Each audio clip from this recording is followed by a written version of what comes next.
What is the difference between CFTR carrier status and the disease?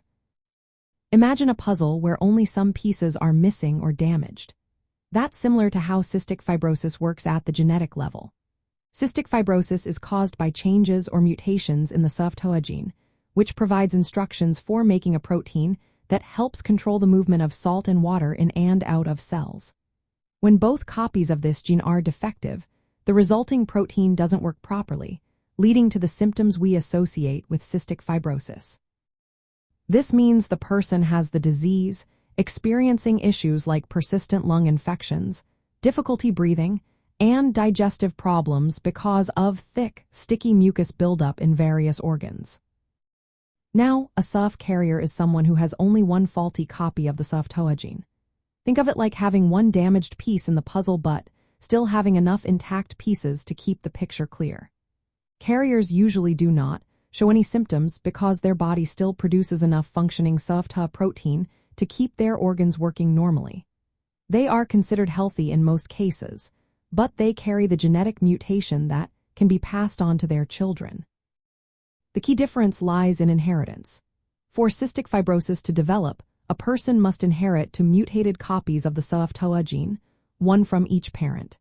If both parents are carriers, each child has a 1 in 4 chance of having cystic fibrosis, a 1 in 2 chance of being a carrier, and a 1 in 4 chance of inheriting two normal genes. If only one parent is a carrier, the child will not have the disease but can still be a carrier.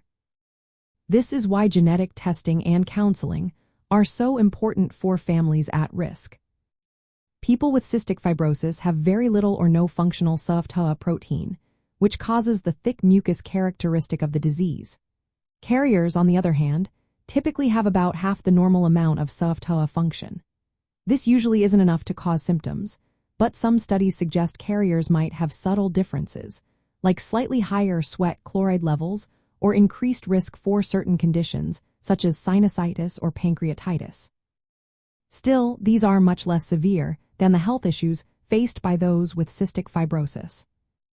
Diagnosis of cystic fibrosis involves clinical symptoms and specific tests like the sweat chloride test, which measures the amount of salt in sweat, and genetic testing to identify mutations in both copies of the CFTR gene. Carrier status is determined through genetic screening, which looks for the presence of one mutation. It's important to remember that being a carrier doesn't mean you have the disease or will develop symptoms. Understanding this distinction is vital for family planning and genetic counseling. If both partners are carriers, they can consider options like genetic testing to understand the risk of passing on cystic fibrosis to their children. This knowledge helps families make informed decisions and prepare for potential health needs. In summary, having CFTR carrier status means you carry one defective CFTR gene but do not have the disease. Having cystic fibrosis means inheriting two defective copies of the gene, leading to significant health challenges. Always consult healthcare professionals for personalized advice and testing options. Knowing your genetic status can be empowering and help guide your family's future health decisions, all based on solid scientific understanding and current medical guidelines.